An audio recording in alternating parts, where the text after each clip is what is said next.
I wanted to ask you a little bit about the Village Vanguard. Whenever an artist has performed there or recorded there, I try to talk about that for a minute, about the room, about the history, Yeah.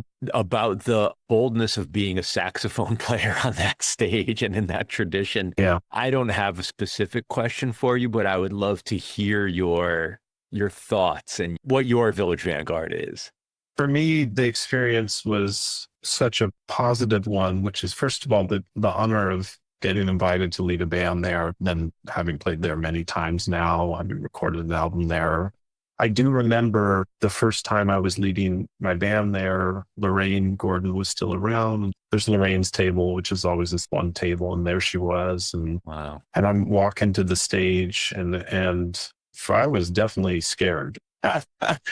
But something amazing happened, which was such a great reminder. And it actually really reminded me of the times that I got to play with Billy Higgins, which was I got on stage and I suddenly felt like all of the spirits in that room and all of the music that had been played was this like lifting, supportive energy. Wow.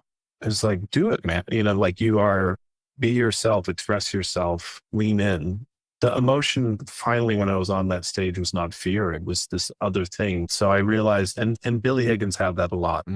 Like when you would play with him, he was able to convey the message of this music through his playing in a way where if I was having a bad day or if I felt down or whatever it was, the moment we started playing and I lived within his beat, I suddenly felt joy and community and collaboration. The Vanguard is a really potent version of that. You get on that stage and you suddenly just feel this amazing mixture of gratitude and powerful history, but support. Like all the ghosts in there, all the spirits in there are friendly. So that's my experience with that club. And it's remained that way. Every week is really magical and it's a special kind of time warp every time. Yeah. I've had at least one other artist tell me that when you're booked to play there, you generally know very, very far in advance. Is that, Oh, and I'm curious, like, what does that mean in terms of what you're going to present? Is it a lead up or are you at the point where like, you're cool, it's just a gig or like, how do you think about it, knowing it's looming?